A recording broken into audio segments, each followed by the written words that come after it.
Tales of Veldrith, Book 3, The Quest of the Seeress.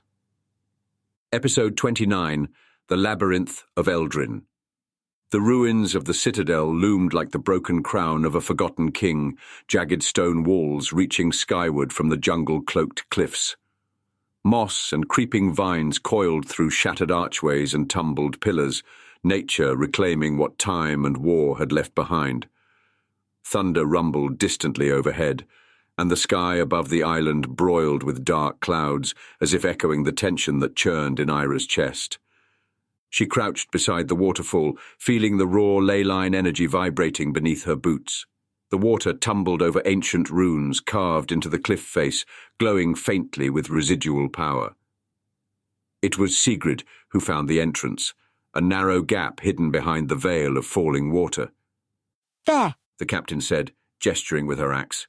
Doesn't look like much, but that's the mark your seeress described.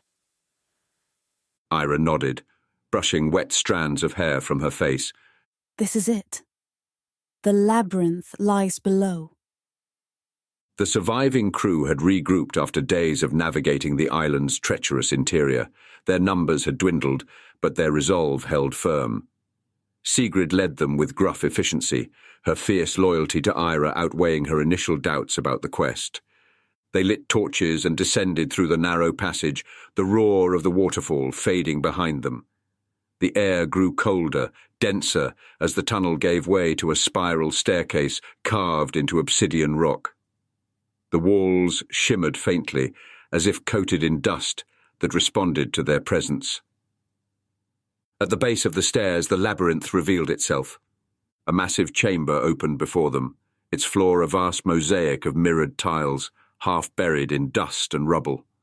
Stone walls rose in shifting, unnatural angles, and doorways blinked in and out of view like illusions. Pillars hummed with power, etched with glyphs that twisted under torchlight. "Gods," muttered one of the crew. "It's alive." It's ancient. Eira corrected. Built by those who knew the ley lines. This place bends space and time. We can't trust what we see. Leona knelt beside a tile that shimmered with heat. "We follow the pulse," she said. "The Eye of Eldryn will draw energy. Feel for it." They moved slowly, cautiously, down the first corridor. At each intersection, Eira paused, closing her eyes and attuning herself to the ley lines. Faint whispers echoed through her mind, not words, but impressions, forward, downward, truth. The labyrinth tested them. Illusions masked drop-offs as solid ground. Rooms looped back upon themselves in impossible ways. At one point, the crew found themselves face to face with their own reflections, walking in reverse through mirrored hallways. One man panicked and sprinted ahead. They never found him again. Keep your minds grounded, Eira warned. The labyrinth plays tricks. Hours passed, maybe more. Time had little meaning in the shifting corridors. They battled constructs of stone and bone, animated guardians who rose from the walls without warning.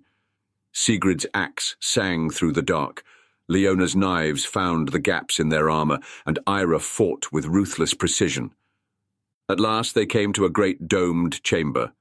Its ceiling arched like a cathedral, and in its center stood a dais of golden stone, where a crystalline orb floated in mid-air, the Eye of Eldryn. It pulsed with soft white light, casting long shadows. Eira stepped forward, her hand outstretched. "Wait," Leona hissed. "It's never that easy." Too late. As Eira's fingers brushed the eye, the chamber trembled. The floor split, and the walls peeled back with a sound like grinding mountains. From the far side of the chamber, a serpent-like guardian emerged, massive and coiled in ivory plates of stone and bone. Its eyes burned with the same light as the eye itself. "Everyone back!" Sigrid shouted. The creature roared, a deep sound that shook the chamber.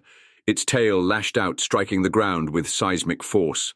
The crew scattered, weapons raised. Eira gripped the eye, its energy searing against her palm. We have what we came for.